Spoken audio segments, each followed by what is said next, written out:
So the Sony A5100 was the undefeated champ when it comes to content creation for about 6 years. It dropped in 2014 and it was basically uncontested in the space, dropping hooks and bows to the left and to the right. And for a long time, it was undefeated. That time really isn't anymore. So there's a lot of really thick competition, thick 3C competition for this bad boy now. It's still a great camera. I am going to cover some pros, but I'm going to cover a lot of cons as well. For example, these little jingly bits on here. I know that's not a big deal, but it is a big deal when you're trying to shoot videos, especially with the onboard microphone. You got these little riddly diddlies on there. Not a lot of fun.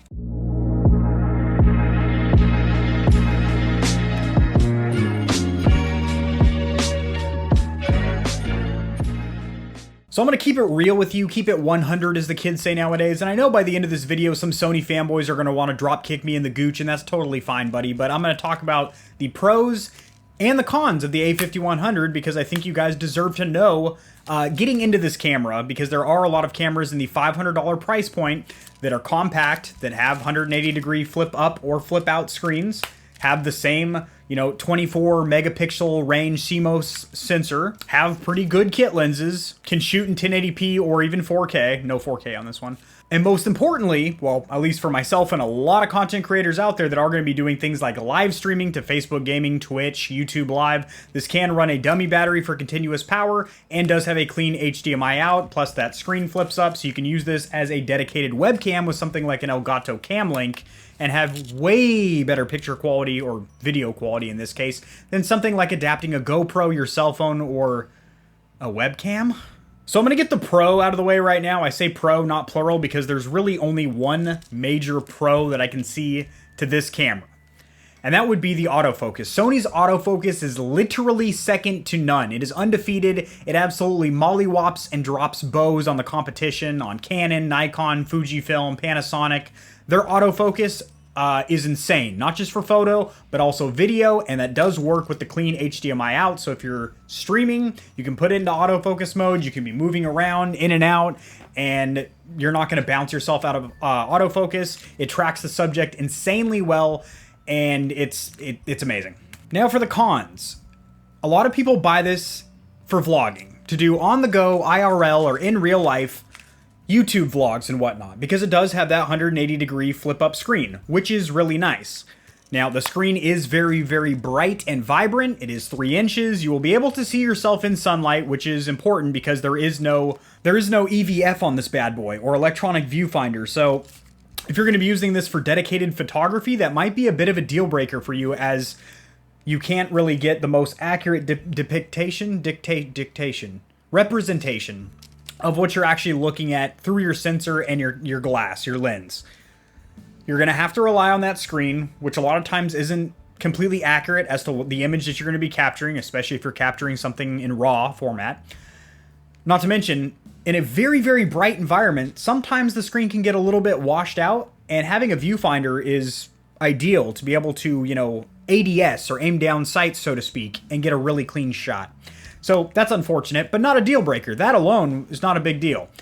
This does not do 4K or 1440 or high frame rate like 120 at 720 for slow motion shots or anything like that. This does 1080p 60. That is its video mode, which was great in 2014, but nowadays cameras like the Canon M200 over my head, I don't know if you guys can see that, that is very comparably priced, and that does do 4K at 24 frames per second. Granted, it is cropped in, but still, it has that, and it also has a 120 frames per second 720 mode for like slow-mo shots, which is pretty cool. Now, there is also no hot shoe mount for something like a shotgun mic, and no plug-in for a microphone. You can't plug in an external microphone like a lav mic, a wireless lav mic, a little mini boom, a shotgun mic, or anything like that. So you're going to be using the onboard stereo microphone, which isn't terrible, but no onboard microphone inside of the body of a $500 camera, or even a $2,000 camera for that matter,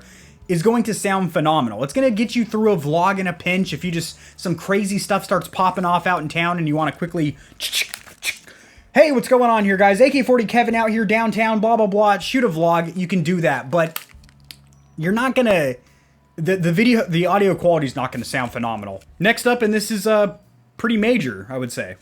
This overheats real quick. So about 20 to 25 minutes of video recording, this thing is going to shut off. You need to let it cool down for about 2 to 3 minutes. There are things you can do to kind of extend that time recording, such as if you have the screen flipped up, that dissipates a little heat off the back of the body, but it is going to overheat on you. Now, I want to make this very, very clear. That is not for when you are using this tethered as a webcam to something like a cam link. You're using this for streaming.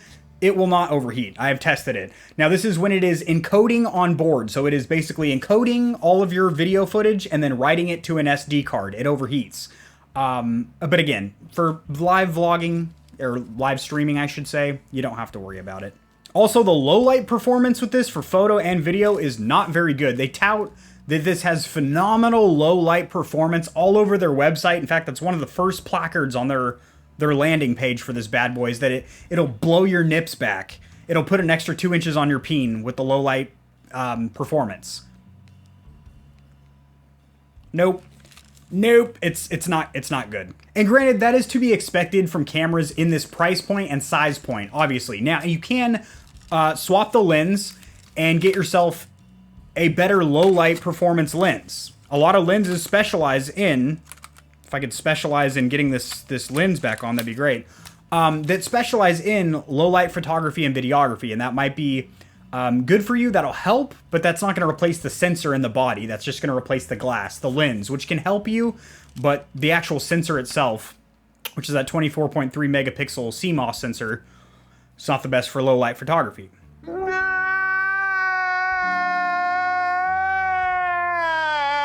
Now, I know this is a compact camera, so it's not going to be the most ergonomic or anything, but there are other cameras I've tested, like the Panasonic M200 and the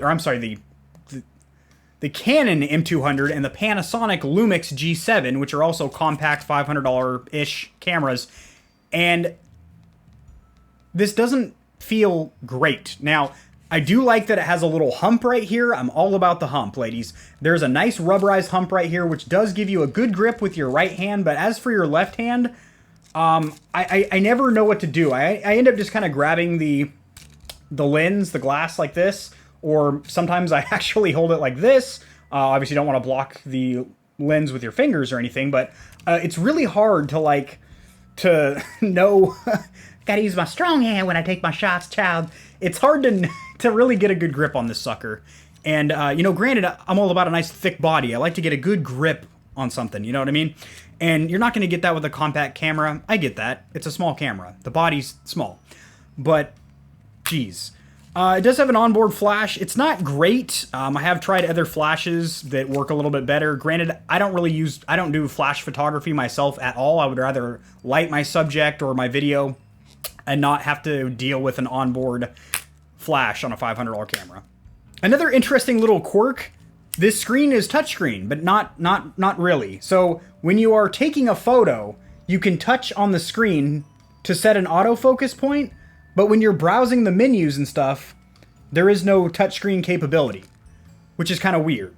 Speaking of the menus and whatnot, it is extremely user-friendly, so if this is your first photography and videography style camera, so a mirrorless or DSLR, it is super user-friendly and easy to use. You can literally put this in one of the two auto modes. There's Intelligent Auto and Superior Auto, and I like Superior Auto. I don't know if I like that naming convention over there, Superior Auto. It's giving off kind of a German vibe, if you know what I mean. But Superior Auto over here, the Master Auto, does a really good job of kind of color grading a little bit inside the actual processor and getting you some pretty good, even low light shots. Now, like I said, the low light performance isn't great, but it's not bad. Yeah, the touchscreen thing really isn't a big deal to me because I had touchscreen on my last two cameras, and 90% of the time I found myself using the scroll wheel here, which you can use like a D-pad, up, down, left, right, and then also turns like a old school iPod spin dial.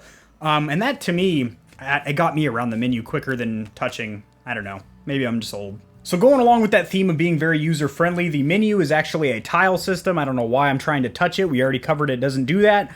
But it makes it very, very easy to navigate for somebody that is new to photography, videography, and basically how the menus are usually laid out on cameras, as there is a whole lot of hickory-dickory-dock, this menu sucks the cock. Yeah, they can be a little complicated, a lot of numbers and stuff. It's like you're staring at the Da Vinci Code trying to crack it. So as for the controls on this camera, it's pretty standard. You have a button back here for your flash. You obviously have your shoot button here, which you hold down halfway, and that'll adjust your autofocus. Press it down to take your shot, and if you hold it down, you will be able to take up to 6 shots. It's shocking. 6 shots per second, which isn't crazy, but it is good. You can take a 6 burst. You also have a button back here for dedicated video, so if you want to quickly capture a video, you can. You have your on and off toggle there, and there is 3, count them 3, different ways to utilize the digital zoom, I say again, digital zoom on this kit lens, which I do have to say, the kit lens itself looks pretty good, but I do not like the way that the zoom is handled. It is not a physical zoom whatsoever where you can just turn the actual lens and it'll adjust how many millimeters, your focal length. It is completely digital, like it's controlled by the camera body itself, which is a little bit noisy. So if you are using the internal microphone or a shotgun mic for that matter, which you can't use on here anyway, but it is a little bit noisy, and it also does jitter the camera image a little bit in comparison to just holding the camera steady and using a manual hardware zoom or whatever. So there is 3 ways to zoom in, like I had mentioned. There is this lever right here, which is generally what I use when I am doing photo or video with this thing on the go. Then there is this lever right here, which I will never, ever use. I just think it's kind of an inconvenient spot. And then you can also twist the lens itself and adjust it that way. But again, like I said, I can feel it vibrating in my hand. It's juddering inside the camera because it's doing that electronically. It is a Sony digital zoom lens. But don't get me wrong, that is how I adjust my lenses when I have this set up as a webcam for streaming, for live streaming. I just kind of grab the side and I'll be able to zoom in close to myself for a just chatting real quick and then zoom back out when I'm doing my gameplay or whatever.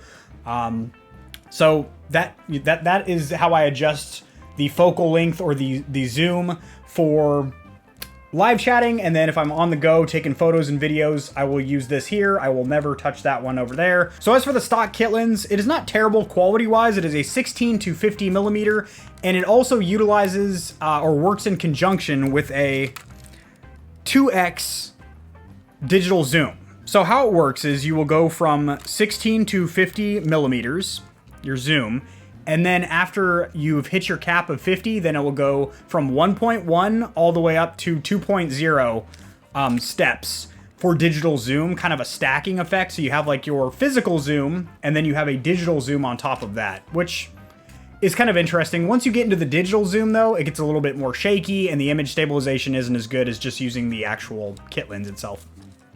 Now this does have optical steady shot. We are going to test that in this video here. I'm going to walk around my room, kind of do a little vlog, and we'll see how the onboard microphone, or microphones, I guess I should say. It's a stereo mic, so I guess two holes that we're going to be satisfying with our vocals.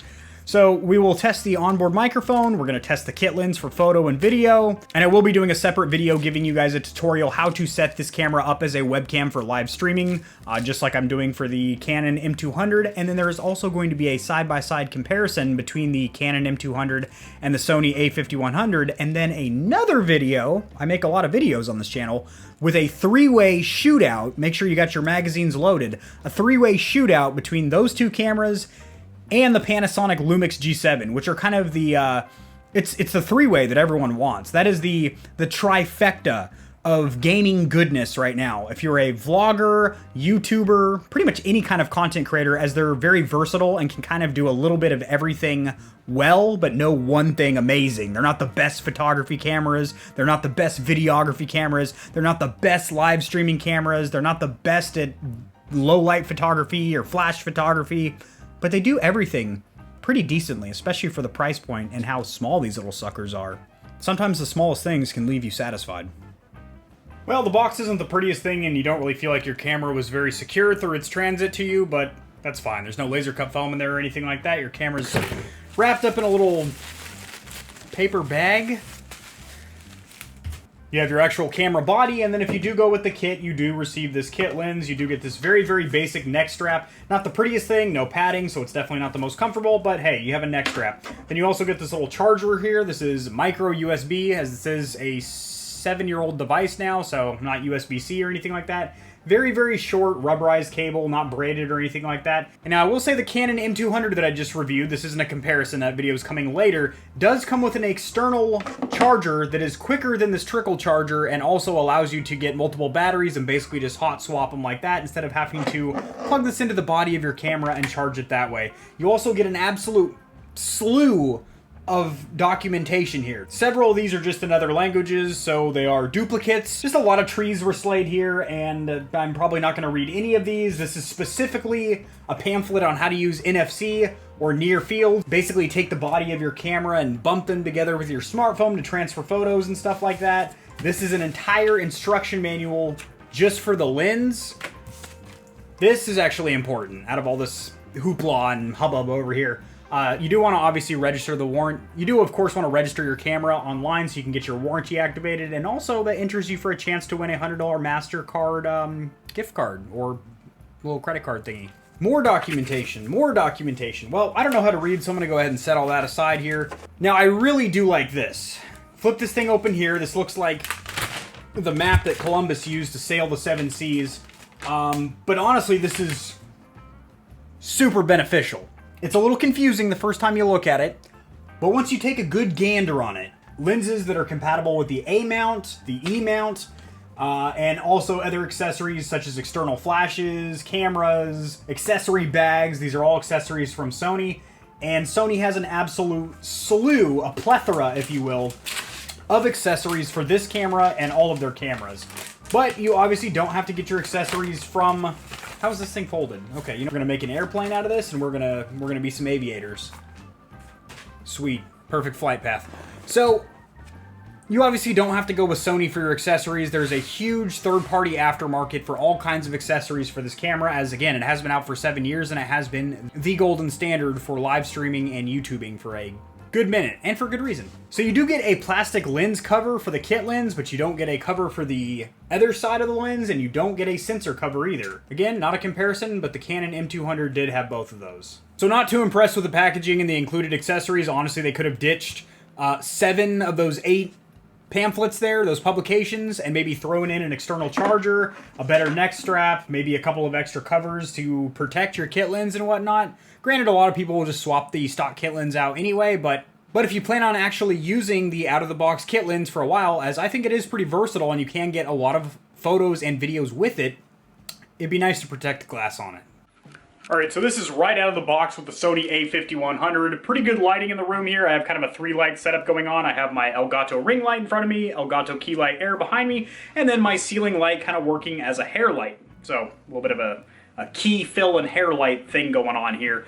So this is how a lot of people are going to use this camera, right out of the box, basically. Not touching any of the settings, because a lot of people that buy a camera like this, or like the cameras that I've been talking about in this video, are basically going to pop this thing in auto mode and just try and record videos and shoot photos with it. So this is the onboard microphone. Try and make sure my finger isn't blocking any of the holes or anything like that. Now this is with the lens at its widest possible option of 16 millimeters. Now we're going to zoom into its maximum of 50. Oh boy, this is going to get uncomfortable for all of us. Bam. So this is the most zoomed in that the lens can be. I have my arm fully extended here, and as you can see, the image stabilization, obviously because you are zoomed in, the slightest movement or shake of your hand is going to make the lens bounce around, but we can actually zoom in a little bit further with the digital zoom. So this is with the 50 millimeter hardware zoom focal length, and now we're going to zoom in to that 2x zoom as well. You can see how broken out I am on my forehead. It's pretty disgusting. Got my big princess? Harley, lay down. Good girl. Jump up. Good girl. Lay down. Good girl. You so pretty. You daddy's pretty princess? Yes. So this is the first photo I took right out of the box, and I gotta say, it looks pretty doggone good. So I will say the color depth is actually pretty accurate. However, when I'm zoomed in like this, you can see a lot of noise in the background. I'm very proud of this shot here. I think it turned out pretty good. Working with the autofocus on a couple of action figurines here. Prettiest dog in the entire world. My goodness gracious. And yeah, overall, I gotta say, out of the box, pretty good performance. This is me realizing by default if you have the screen flipped up, it's in a selfie mode that will time down 3 seconds, then take a selfie. So I decided to run with it. Pretty sweet, pretty sweet. So this is with the Sony A5100 right out of the box. Default settings plugged into an El Guapo, an Elgato Camlink 4K. Not pretty. Lot of noise. It's noisy. It's like a Cypress Hill concert in here. Very noisy image. Let's go ahead and adjust some settings manually, and I'll be right back. Hopefully looking a little sexier to you boys. I look pretty hot. Pretty hot. Or not.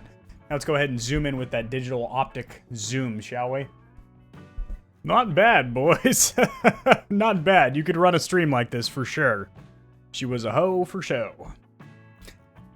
I don't know what is going on with my skin right now. I got a little herpes cluster up here. God knows whatever that is over there. Yeah, that looks pretty damned good, in my opinion. And there is indeed no need to fret. I am going to have a future video walking you guys step by step getting this camera set up with an Elgato Camlink 4K. I know the camera's 1080p, but you want the 4K, trust me. And I'm going to walk you guys through the settings that I did. Granted, it'll probably look a little bit better in that video as I am going to tweak the settings further. This was just me spending about 20-30 minutes dicking around, if you will, with the onboard settings. Not bad. Not bad at all, boys. Alrighty, guys, that is going to do it. I know this video ran a little bit long, but there was a lot of information to talk about with the Sony A5100, and hopefully if you made it this far, you got some enjoyment out of the video. It was informative and entertaining for you guys, and if you did enjoy the video, liking it does help it to get seen by more people, so this information can reach and assist them as well, which in turn helps me grow my little channel, which I greatly, greatly appreciate. Subscribe for more content around the A5100. For example, the future comparison with other cameras, as well as tutorials with the best video and photo settings, as well as getting it set up as a 60 frames per second webcam like this. I'm directing air traffic, apparently. And I will see you guys in the next video. Peace.